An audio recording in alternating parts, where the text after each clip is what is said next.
Alors bonsoir tout le monde, bienvenue à ceux qui sont dans la salle, aux employés, les citoyens, les gens à la maison. Donc bienvenue à cette séance ordinaire du 4 novembre 2024. Donc pour l'ouverture de la séance, adoption de l'ordre du jour, nous avons un ajout qui va être le 16.1. Je les titre « Approbation des critères d'évaluation et de leur pointage pour la sélection des services professionnels comptables pour un mandat d'audit externe ». Est-ce que j'ai un proposeur pour l'adoption de l'ordre du jour? J'en fais la proposition. Mme Gravel est pour appuyer. J'appuie. Mme Filiatro, tout le monde d'accord? Oui. Consultation publique. Donc au 3.1.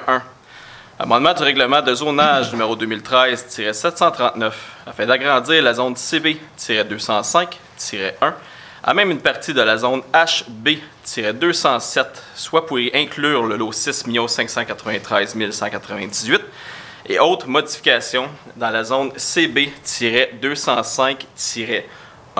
Donc, je l'ai mentionné ici, donc le projet de règlement a pour but d'ajouter un lot, également de permettre des bâtiments de 3 étages pour l'usage P1 communautaire de voisinage et P2 communautaire d'envergure, on parle ici d'un RPA, d'ajouter l'usage H4 habitation en commun, de modifier la marge arrière à 7,5 mètres. Cette modification fait suite à une demande de M. Maxime Langlois et d'une recommandation favorable du comité consultatif d'urbanisme. Est-ce que j'ai des questions dans la salle pour ce point?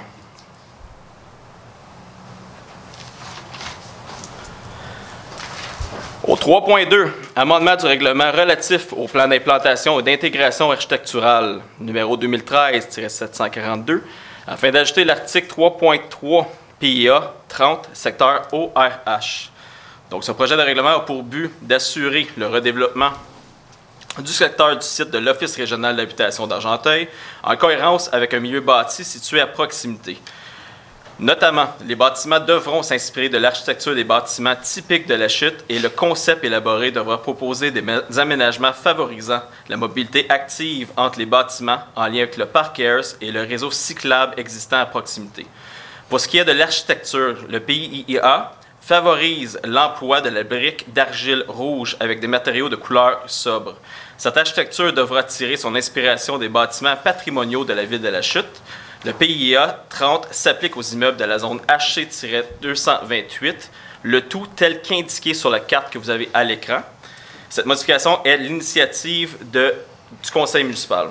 Est-ce que j'ai des questions dans la salle? Au 3.3, demande de dérogation mineure.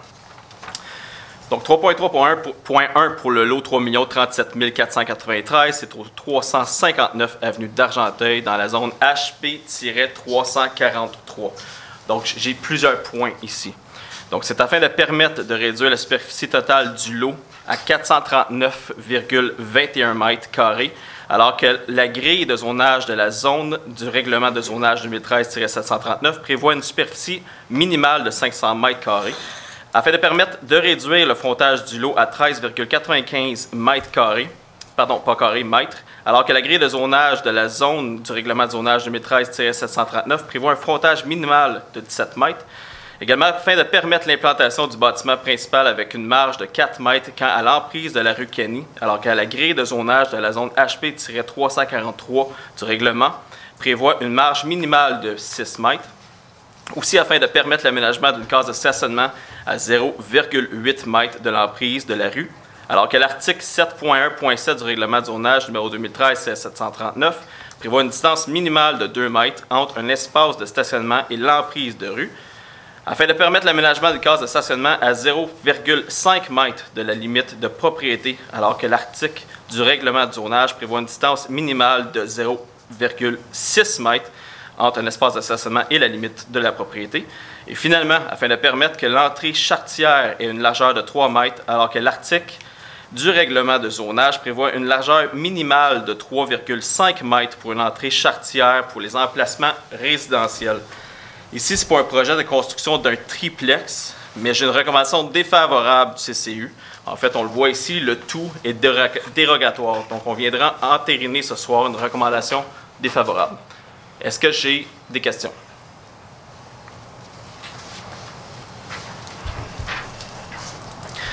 Au 3.3.2 pour l'eau 5 338 106, c'est au 180 avenue Hamford, dans la zone CS-214. Donc ici, ça afin de permettre l'installation de 2 enseignes murales sur le mur de façade avant et le mur latéral droit, avec une superficie respective de 5,34 mètres carrés et 6,13 mètres carrés, alors que l'article 8.4.3 du règlement numéro 2013-739 prévoit que la superficie maximale de toutes les enseignes murales ne peut dépasser 6 mètres carrés. Donc, on le voit ici à l'écran, c'est la nouvelle garderie sur Hamford qui est devant l'usine Luxor. J'ai une recommandation favorable du CCU et l'enseigne indique tout simplement « Garderie éducative, les trésors de Loulou ». Est-ce que j'ai des questions dans la salle?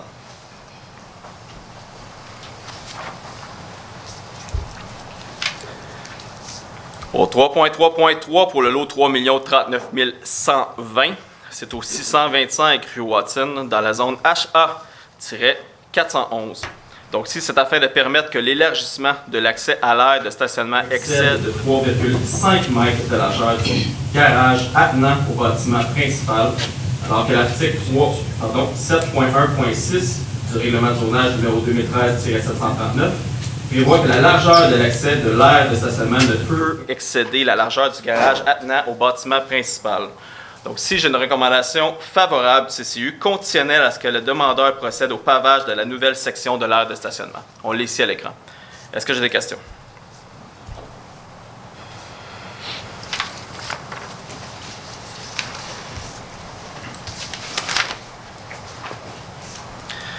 Au point 4, adoption du procès-verbal de la séance du Conseil tenue au cours du mois d'octobre 2024. Donc, on parle ici de la séance ordinaire du 7 octobre 2024. Est-ce que le tout est conforme? Est-ce que j'ai un proposeur? Je peux en faire la proposition, M. le maire. Mme Pilatro, et pour appuyer? Je l'appuie. M. David. Tout le monde d'accord? Oui. Oui. Au point 5, résumé de la correspondance d'intérêt public. Maître Murray. Merci. Le 18 octobre 2024, M. Éric Pelletier, directeur général et greffier trésorier de la MRC d'Argenteuil, transmet à la Ville de la Chute l'approbation des règlements 2024-739-288 et 2024-739-289. Et le 29 octobre 2024, Mme Katia Chestenay du ministère des Affaires municipales et de l'Habitation transmet à la Ville de la Chute l'approbation du règlement 2024-877, qui est le règlement décrétant un emprunt et une dépense de 1 250 000 $ pour des travaux de réfection des terrains de tennis, pickleball et basketball au Parc Ayers. Merci. Au point 6, période d'information. M. Lajoie, pour les loisirs. Oui, merci, M. le maire. Donc, les activités de novembre pour les loisirs, culture et bibliothèque. Donc, on commence avec mercredi, le 13 novembre à 18h30 à la salle du Conseil. C'est une conférence intitulée « L'Espagne de Barcelone à l'Andalousie ». Donc, vous devez vous inscrire sur Sport Plus. Et évidemment, c'est une conférence de la bibliothèque Jean-Marc Belzile.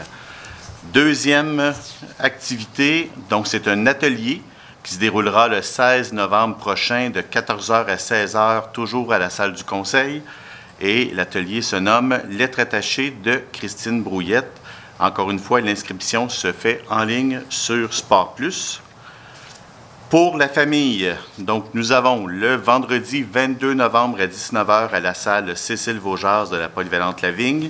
C'est une activité qui est gratuite. Le maïs soufflé est fourni par la Ville de la Chute. Vous devez seulement apporter votre breuvage. Et le film, c'est Garfield, le film.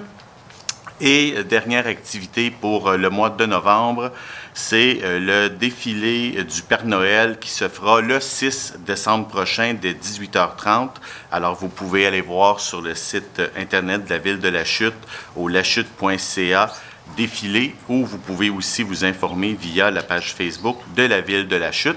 Et dernière petite nouvelle, Monsieur le maire, donc ce dimanche, le 10 novembre, dès 10h30, on rappelle aux gens qu'il y a la cérémonie du Jour du souvenir qui est organisée par notre Légion royale canadienne au parc de l'Hôtel de Ville. Donc, on invite tous les gens à venir se recueillir pour honorer nos soldats qui ont servi pour notre pays. Alors, nous y serons et on espère que vous y serez, vous aussi.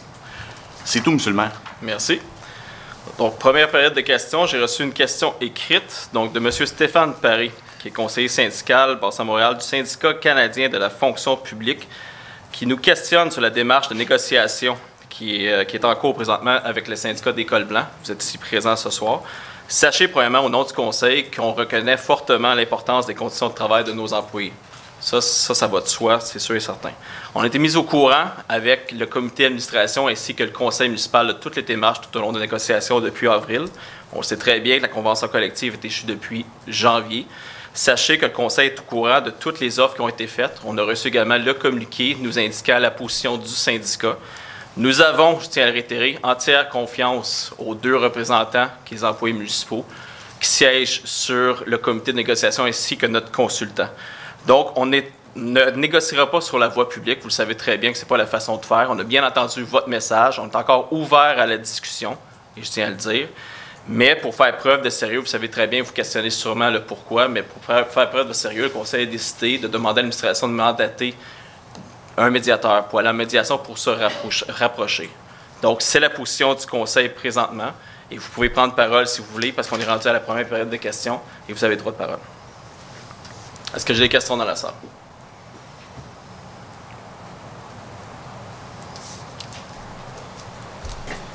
Au point 7, administration générale. 7.1.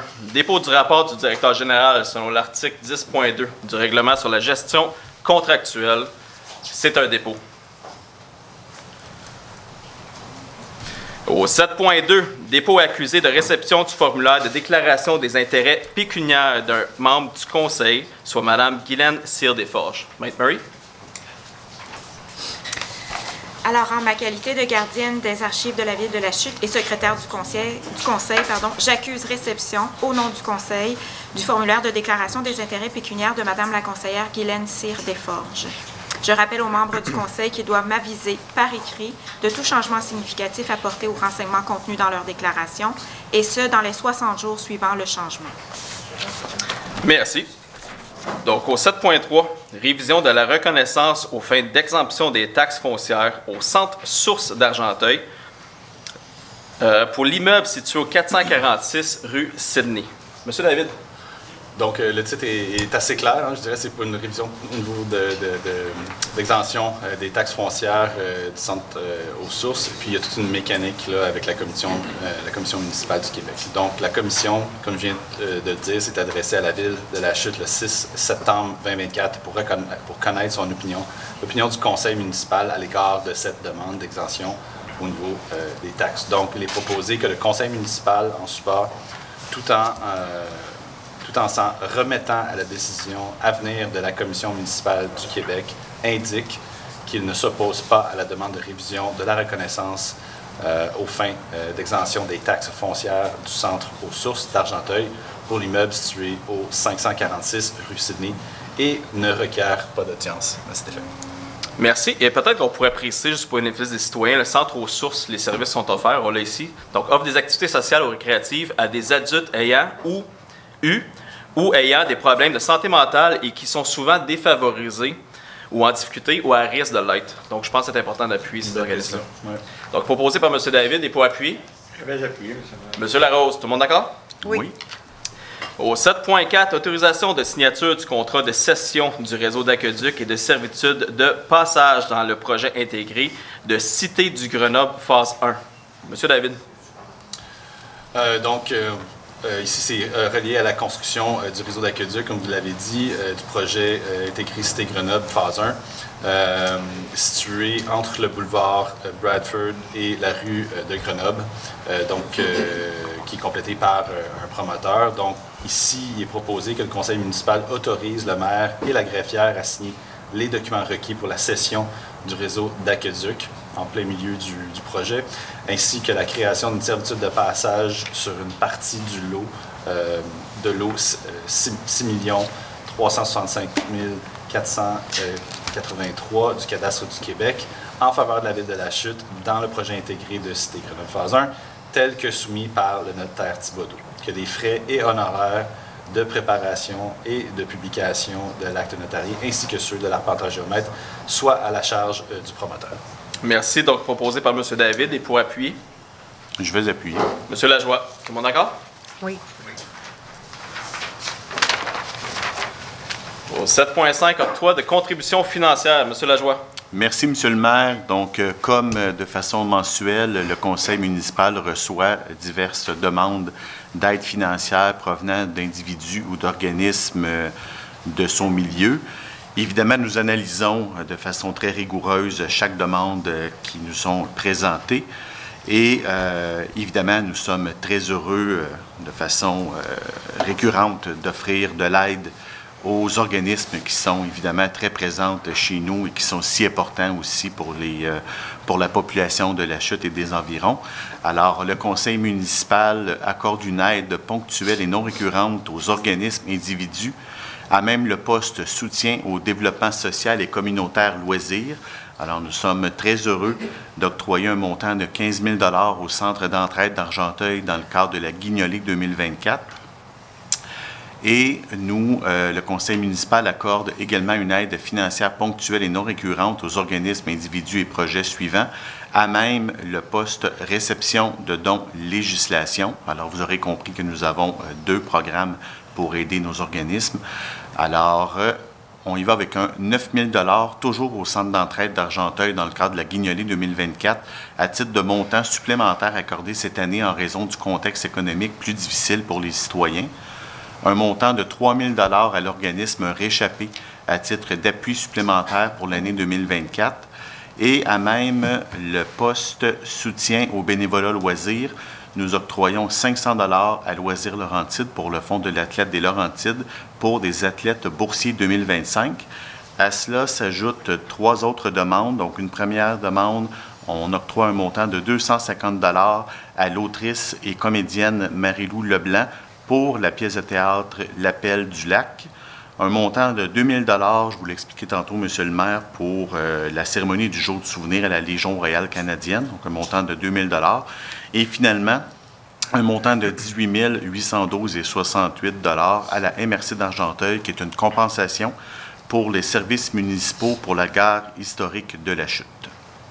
Merci. Juste peut-être apporter une certaine précision pour le 9 000 $ additionnel pour le centre d'entraide pour la Guignolée 2024. Ce fut une décision du conseil de venir bonifier l'apport à la Guignolée cette année. L'année passée, on l'avait bonifié aussi, qui donnait un montant de 20 000. Donc, la municipalité donne toujours 15 000 et on vient bonifier. Cette année, on a décidé de bonifier d'un autre 9 000. Donc, je sais qu'il y a déjà eu une annonce qui a été faite. Je regarde le journaliste dans la salle qui va me poser des questions tantôt. Mais on a décidé de venir rebonifier parce que, honnêtement, le contexte économique est encore difficile sur le terrain. On sait que les taux d'intérêt ont commencé à diminuer, mais ça ne se ressent pas pour toutes les familles. Au fait, il y a plus de 750 familles présentement dans la MRC d'Argenteuil qui ont besoin d'aide, qui sont du centre d'entraide d'Argenteuil. Donc, on sait que chaque contribution qui est faite pour la Guignolée baisse 1 $ à la contribution ou à la cause. C'est 1 $ dans un panier de Noël pour permettre à nos enfants, à nos familles et aux gens à la maison de pouvoir se nourrir à Noël. Donc, on a décidé de façon exceptionnelle cette année de le bonifier une autre fois. Merci, M. Lajoie. Donc, c'est proposé par M. Lajoie pour appuyer. Je vais l'appuyer. Mme Gravel, tout le monde d'accord? Oui.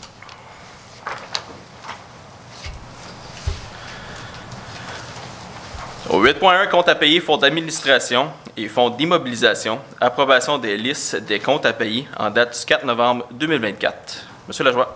Merci, Monsieur le maire. Donc, je propose que les comptes à payer soient approuvés tels que présentés pour des montants de 1 824 812,21 et de 1 958 909,37, payables respectivement par les fonds d'administration et d'immobilisation.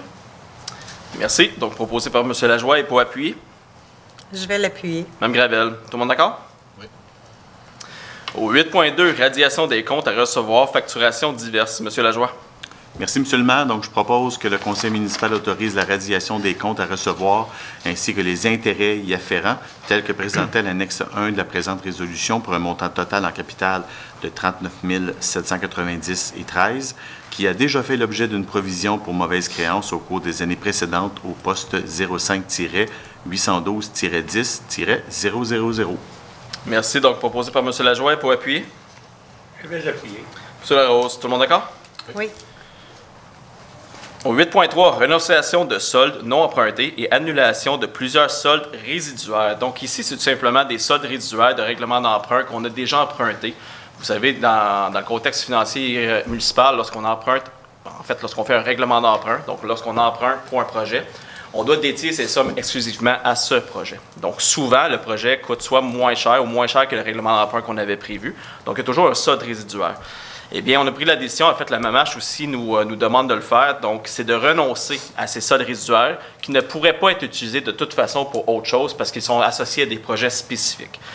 Un des gros avantages aussi, c'est que ça nous permet de réduire, en fait, l'endettement de la municipalité. Vous allez voir, on réduit énormément ce soir, donc ça nous permet de réduire de près, en fait, ce soir, de près de 10 l'endettement de la municipalité. Donc, c'est une raison pour laquelle on a décidé d'aller de l'avant avec cela.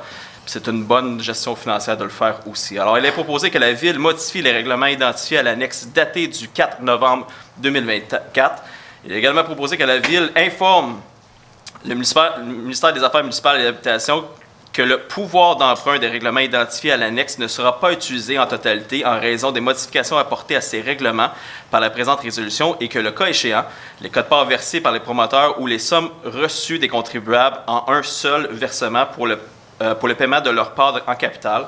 Il est proposé que la Ville de la Chute demande au ministère d'annuler dans ses registres les soldes résiduaires mentionnés en annexe. Il est finalement proposé que les soldes résiduaires à annuler pour chacun des règlements d'emprunt énumérés sont pour un total de 4 123 735 $.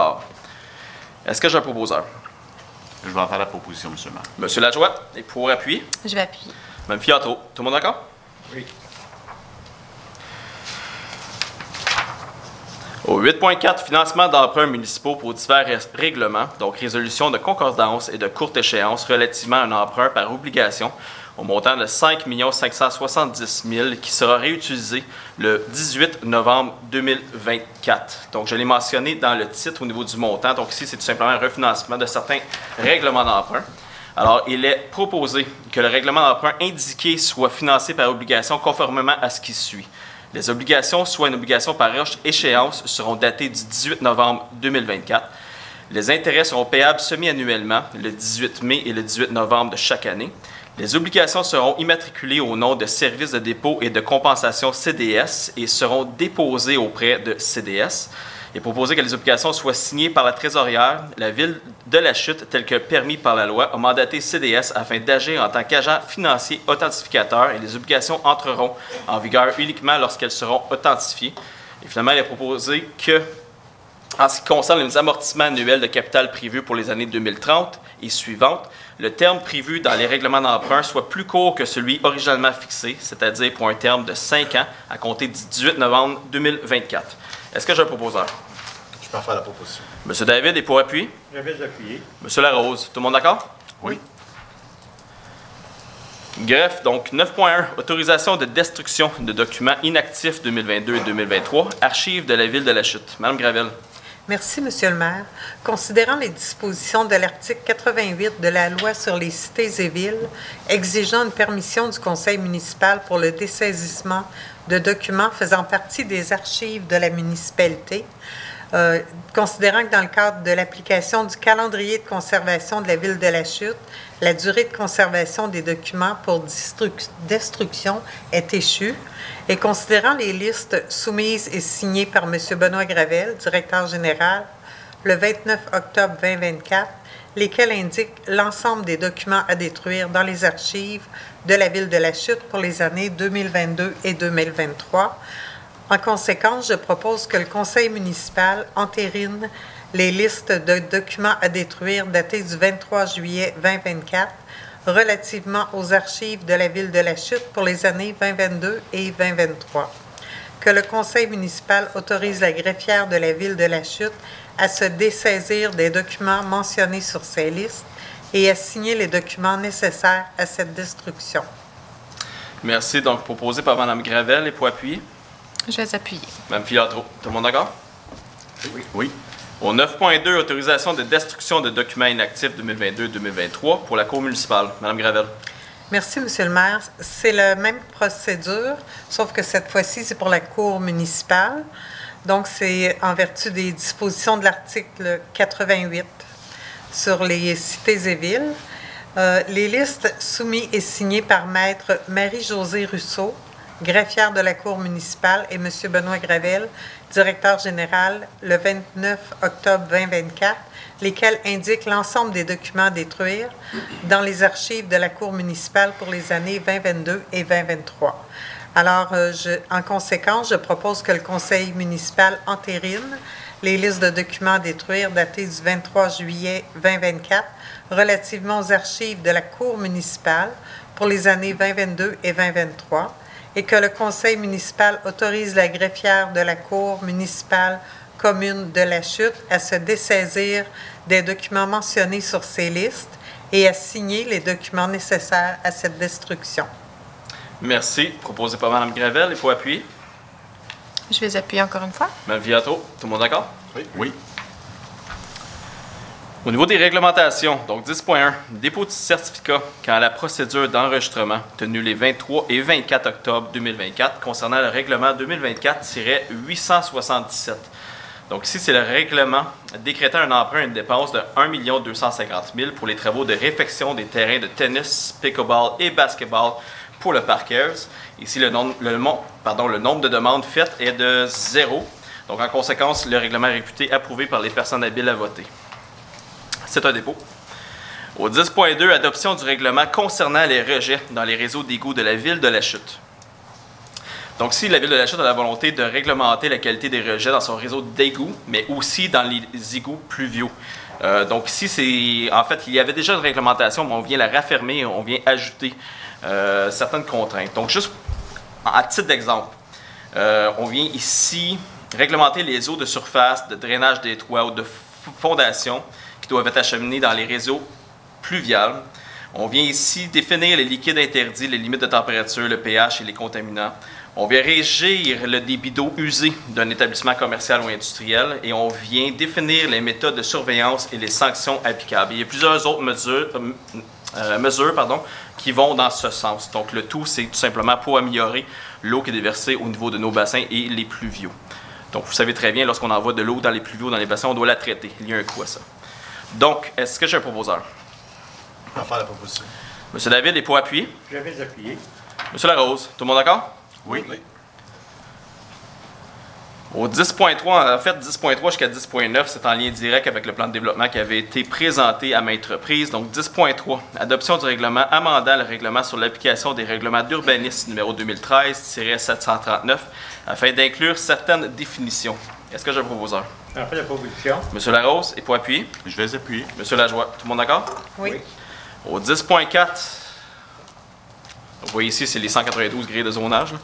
Au 10.4, donc adoption du règlement amendant le règlement de zonage numéro 2013-739 afin d'encadrer les projets de densité résidentielle sur le territoire de la ville de La Chute. Est-ce que j'ai un proposeur? Je vais en faire la proposition, M. le maire. M. Lajoie est pour appuyer. Je vais l'appuyer. Mme Gravel, tout le monde d'accord? Oui.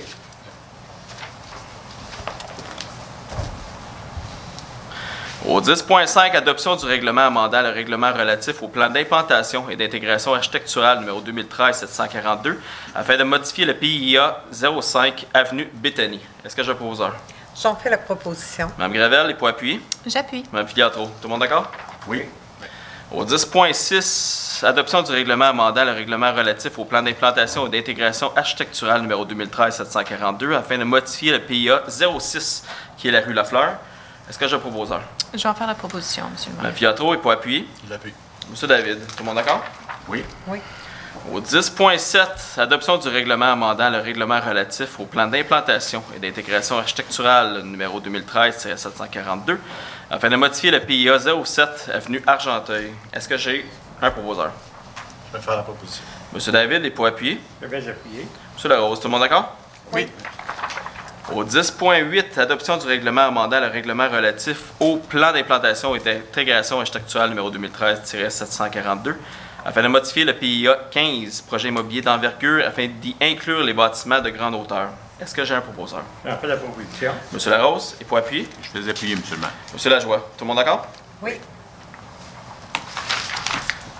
Au 10.9, adoption du règlement amendant le règlement relatif au plan d'implantation et d'intégration architecturale numéro 2013-742 afin d'ajouter l'article 3.29 PIA 29 secteur riverain à l'ouest. Est-ce que j'ai un proposeur? J'en fais la proposition. M. Lajoie est pour appuyer.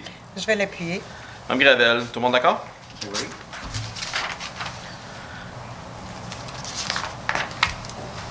Donc, juste en résumé, ça va rapidement lorsqu'on fait des adoptions, mais ici, c'est vraiment en lien avec le plan de densité, que je devrais dire plan de développement qui avait été présenté à maintes reprises. On avait fait également une consultation publique sur ça.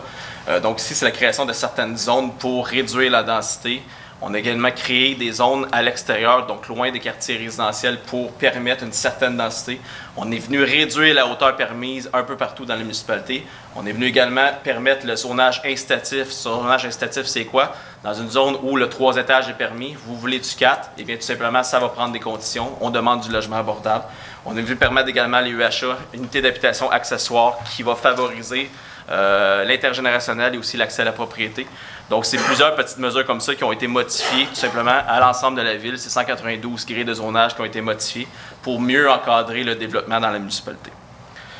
10.10, adoption du règlement amendant le règlement relatif au plan d'implantation et d'intégration architecturale numéro 2013-742 afin d'ajouter l'article 3.3 PIA 30 pour le secteur ORH. Donc, ici, c'est le point 3.2 de la consultation publique qu'on a fait au début de la séance. Donc, vraiment en lien avec le redéploiement, la reconstruction des édifices sociaux dans la municipalité. Est-ce que j'ai un proposeur? J'en fais la proposition. Mme Gravel est pour appuyer. Je vais appuyer. Mme Filiatro. Tout le monde d'accord? Oui. Au 10.11, adoption du règlement amendant le règlement sur les usages conditionnels numéro 2013-745 afin de prévoir des dispositions sur les usages d'habitation multifamiliale H3 et aux bâtiments mixtes. Est-ce que j'ai un proposeur? Je peux en faire la proposition, M. le maire. Mme Filiatro est pour appuyer. Je peux l'appuyer. M. David. Tout le monde d'accord? Oui. Au 10.12, adoption du règlement amendant le règlement sur les PPC-MOI, numéro 2015-768, afin de modifier les dispositions relatives aux usages H3 habitation multifamiliale et les projets intégrés d'habitation. Donc ici, c'est simplement certaines précisions dans le règlement afin de rendre la compréhension plus facile. Donc, est-ce que j'ai un proposeur? Je peux en faire la proposition. M. David est pour appuyer. Je vais appuyer. M. Larose, tout le monde d'accord? Oui. Au 10.13, adoption du règlement relatif au zonage incitatif. Je l'ai mentionné plus tôt. Est-ce que j'ai un proposeur? J'en fais la proposition. M. Larose est pour appuyer. Je vais appuyer. M. Lajoie, tout le monde d'accord? Oui.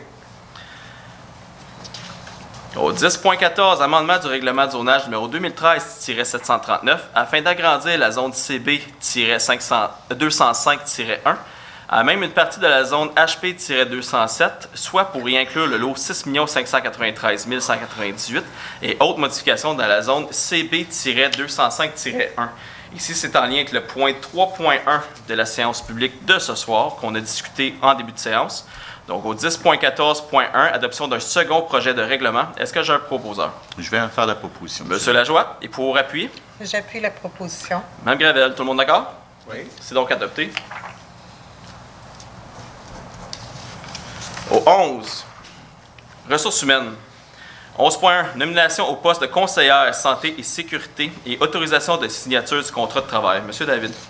Alors, très content d'ajouter des bras en termes de santé et sécurité au travail, qui est une priorité importante. Donc, considérant qu'il y a des candidatures qui avaient été reçues, les entrevues ont été complétées par le comité de sélection et suite à une recommandation favorable de ce même comité, donc il est proposé que le conseil municipal procède à la nomination de Mme Alison Chevalier au poste de conseillère santé et sécurité et que son traitement soit fixé selon ce qui est prévu à l'annexe 1 politique de la Ville de la Chute relative aux conditions générales de travail du personnel, cadre adopté par la résolution 395-11-2020 le 20 novembre 2020 et amendé par la résolution numéro 267-07-2021 le 5 juillet 2021 et la politique et directive concernant la rémunération du personnel cadre adoptée par la résolution 297-08-19 le 5 août 2019. Que l'entrée en fonction de Madame la conseillère santé et sécurité au travail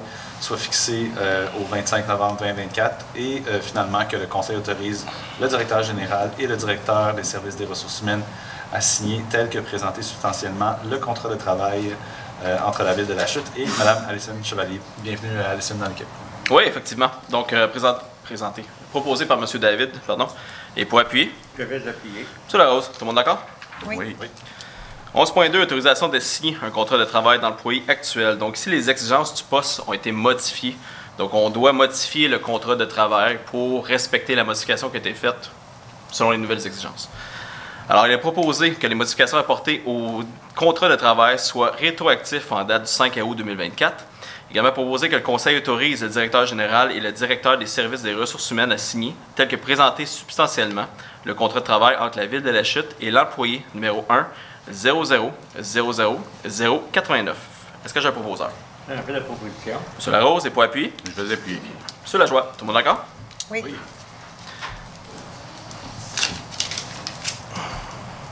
Désolé.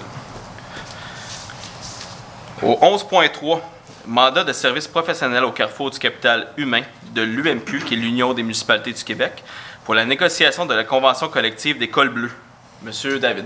Vous en faisiez un référent tout à l'heure aux gens de l'Union des municipalités du Québec qui nous aident dans les négociations des conventions collectives avec nos collègues des cols blancs. Maintenant, c'est les cols bleus ici. Donc, la Ville est accompagnée par un consultant dans le cadre des démarches de renouvellement de la convention collective. Donc, il est proposé que le conseil municipal confie le mandat et le service professionnel au carrefour du capital humain de l'UMQ selon l'offre de service du 25 octobre 2024, que le mandat consiste à accompagner la Ville en fournissant une expertise professionnelle dans le cadre de l'exercice du renouvellement de la convention collective des cols bleus, cette fois-ci, et finalement que les honoraires professionnels requis pour ce mandat s'établissent à 195 de l'heure auxquels s'ajoutent les autres frais jusqu'à concurrence d'une somme de 15 000 taxes incluses.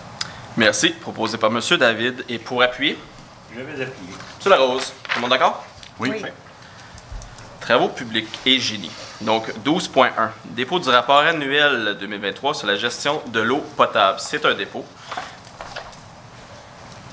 Donc, si on a tout simplement des cibles à atteindre, il y a un suivi qui est fait annuellement. On a également des mesures qui sont mises en place. On a également des actions qui sont prises par le département pour faire des correctifs. Aussi, je vous inviterai à être sensible à votre consommation d'eau, à la quantité d'eau que vous consommez, afin de nous aider à respecter ces cibles. Au 12.2, demande au ministère des Transports, de la Mobilité durable et validation de bonification du marquage ainsi que la signalisation des traverses piétonnières sur l'avenue d'Argenteuil en façade de l'école polyvalente Lavigne. M. David. On disait tout à l'heure que la sécurité est importante, mais pour les enfants et les adultes qui étudient dans ce secteur-là, encore plus important. Puis comme vous l'avez dit à de multiples reprises, on parle au ministère des Transports par résolution. Alors, en voici une. Même lorsqu'il s'agit de sécurité. Même quand il s'agit de sécurité puis qu'on aimerait aller plus vite, mais voilà, on avance quand même. Donc, il est proposé que le conseil municipal demande au ministère des Transports et de la Mobilité durable de valider et de bonifier le marquage ainsi que la signalisation des traverses piétonnières sur l'avenue Argenteuil en façade de l'école, la polyvalente Lavigne, ainsi que face à la rue des Bouleaux.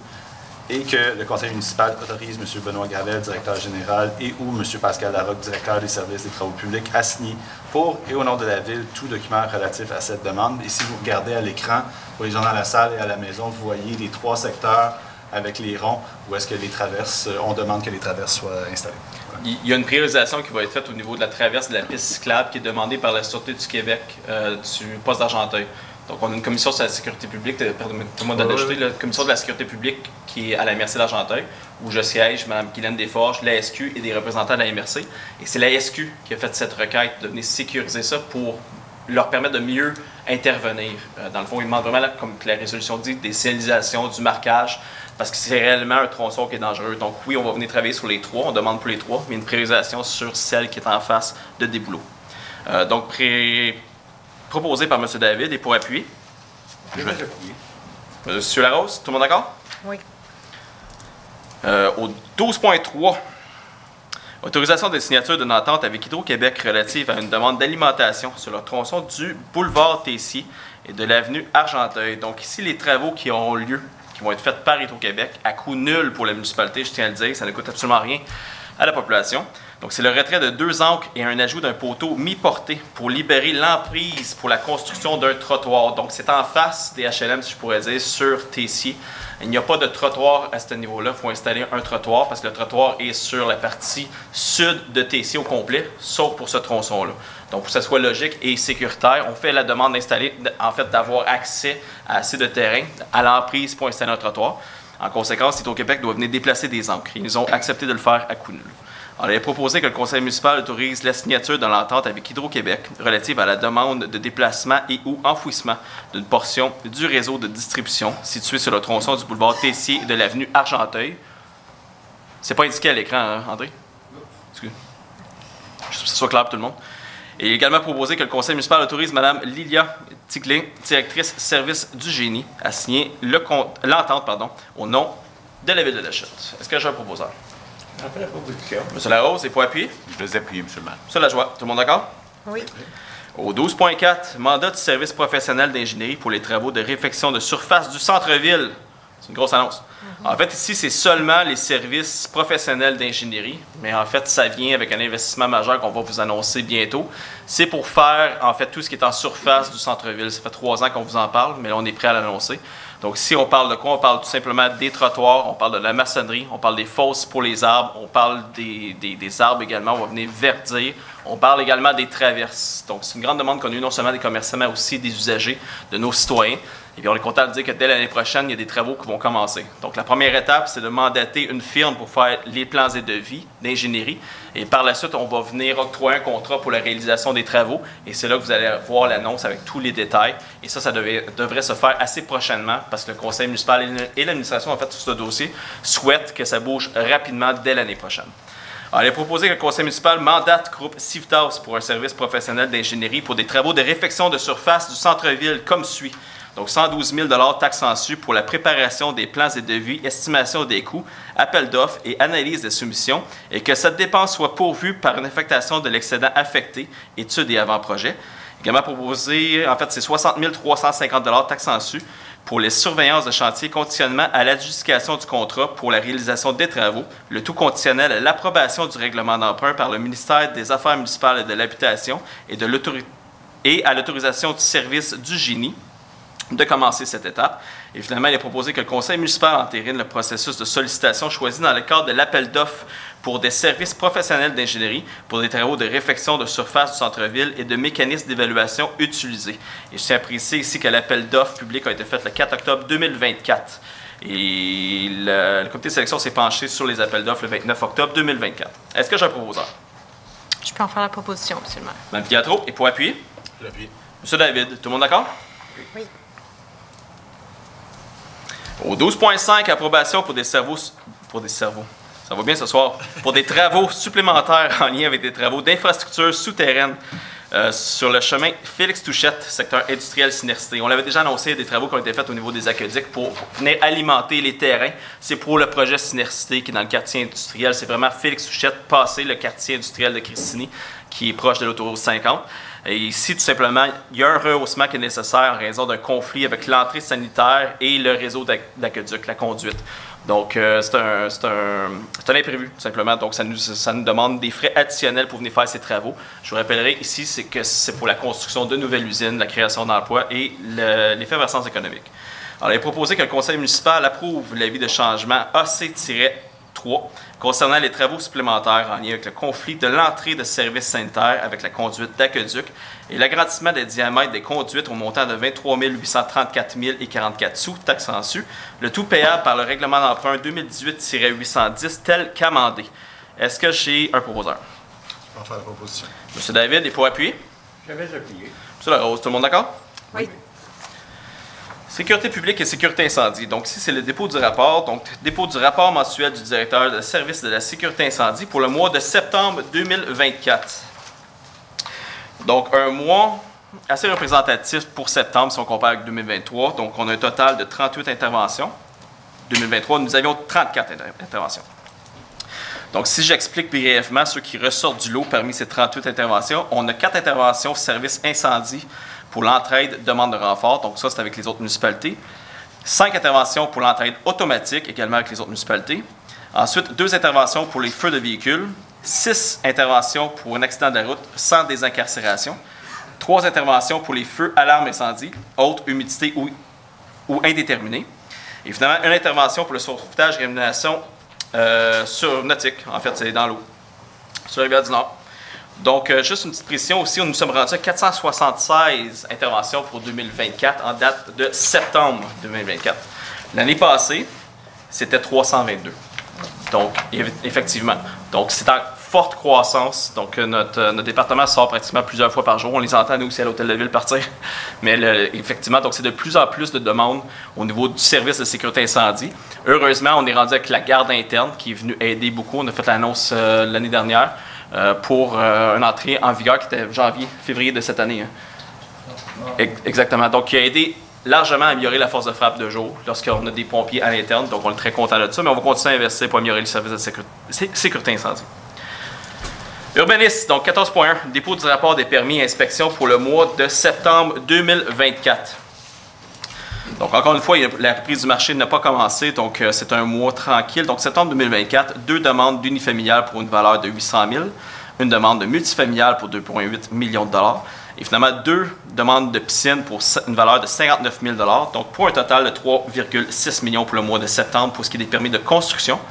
Et finalement, pour les permis de transformation, de réparation et de rajout d'une valeur de 50 000 $ et plus, 2 demandes pour 230 000 et pour les moins de 50 000, 48 demandes pour une valeur totale de 405 000 $.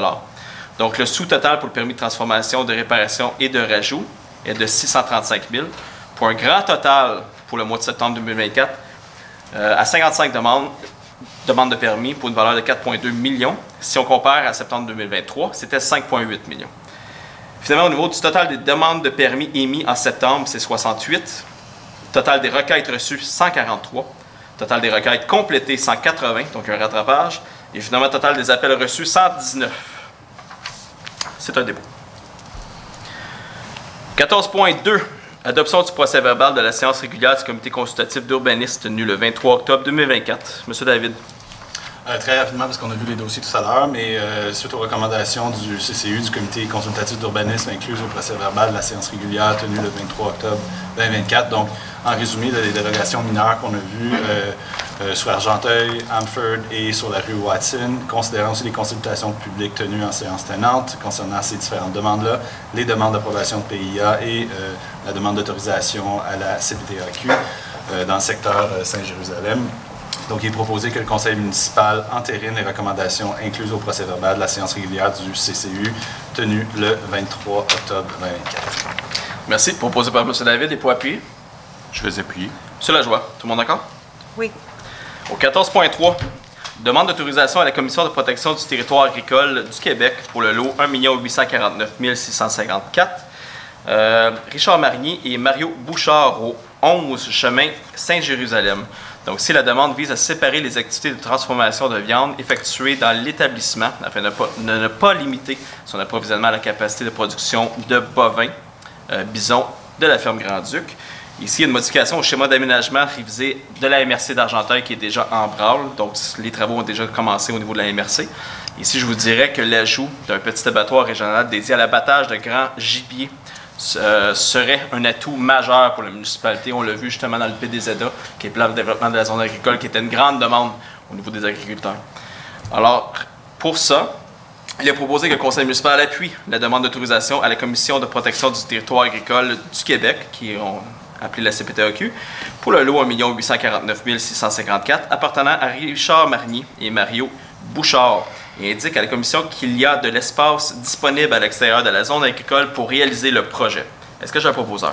Je vais en faire la proposition, M. le maire. M. Lajoie, et pour appuyer? J'appuie la proposition. Mme Gravel, tout le monde d'accord? Oui. Aucun sujet pour les loisirs. Donc, 16, affaires diverses. Donc, on a l'ajout ici, au 16.1. Approbation des critères d'évaluation et de leur pointage pour la sélection des services professionnels comptables pour un mandat d'audit externe. M. Gravel, est-ce que vous pouvez apporter des précisions? Oui, dans le cadre de l'appel d'offres, le Conseil doit approuver le système de pondération et d'évaluation qu'on appelle d'offres publiques. Donc, il y a 5 éléments qui vont être retenus que le Conseil doit adopter. Donc, la qualité de l'offre de service pour un pointage de 5. La méthodologie appliquée au mandat et échéancier pour une valeur de 15 points. Ensuite, la qualification et l'expérience du soumissionnaire pour un 20 points. Ensuite, la qualification et l'expérience du chargé de projet en tant que tel, 30 points. Et la qualification et l'expérience des ressources proposées, donc toute l'équipe de relève, pour 30 points. Merci. Donc, il est proposé que le conseil municipal approuve les critères d'évaluation suivants, ou expliqués par M. Gravel, ainsi que le pointage attribué à chacun d'eux pour les services professionnels comptables pour un mandat d'audit externe. Est-ce que j'ai un proposeur? J'en fais la proposition. Mme Gravel est pour appui. J'appuie. Mme Fiato, tout le monde d'accord? Oui. Point 17, deuxième période de questions. Est-ce que j'ai des questions dans la salle? Oui, allez-y. Juste au micro, vous nommez, s'il vous plaît. Bonsoir, M. le maire. Bonsoir. Je m'appelle Guy Perrault. J'ai une question de sécurité pour nos enfants du primaire. Oui, allez-y. Comment se fait qu'il n'y a jamais de brigadier à l'école Oasis et l'école Saint-Julien? Comment ça qu'il n'y a jamais de brigadier? Pas de brigadier, là. Monsieur Gravel, les brigadiers sont situés? Il y a plusieurs brigadiers. On a eu des discussions avec les centres de services scolaires là, par le passé pour ces identifications-là en fonction du trafic et de plusieurs paramètres là, qui avaient été établis. Les corridors de sécurité aussi, là, les corridors de déplacement des jeunes là, à ces endroits-là. Donc, ça, je réponds à l'heure actuelle, c'est les choix qui avaient été faits. Là. Si je ne me trompe pas, on a un brigadier qui est au coin d'Hamford et Principal pour l'école Oasis. Je pense que c'est loin pas mal. C'est un peu loin, oui, effectivement. Regardez ce que je vais faire, je viens d'en prendre note. On va l'amener au comité voirie, puis on va regarder ce qu'on peut faire pour peut-être réaménager les brigadiers, puis peut-être réévaluer ça, parce que vous voyez, je suis surpris. Je pensais qu'il y en avait un à l'Oasis. Puis j'ai rien contre la personne qui est au coin ici de Saint-Alexandre. Oui. Tu sais, souvent, là, nous, on est là, tous les autobus, conducteurs d'autobus. Ah, OK. Fait que souvent, on est sur le principal, en avant de l'école. On embarque les élèves. Là, il y a des autos qui arrivent côté ouest de Grasse, qui s'en vont vers l'est. La madame, là, il me semble qu'elle pourrait bloquer les autos pour pas qu'ils puissent passer. Mais non, ils s'en viennent sur 7 autobus sur les Masters rouges. OK. OK. Il me semble que vous devez avoir une formation. Bien, aussitôt que les masters sont ouverts, je pense qu'on pourrait bloquer la voie d'accès. Ben oui. Parfait, c'est un excellent commentaire. Merci. Merci à vous. Est-ce que j'ai d'autres questions dans la salle? Donc, au point 18, c'est la levée de la séance. Est-ce que j'ai un proposeur? On fait la proposition. Monsieur David est pour appui. Je vais appuyer. Monsieur Larose. Bonne soirée à toutes et à tous.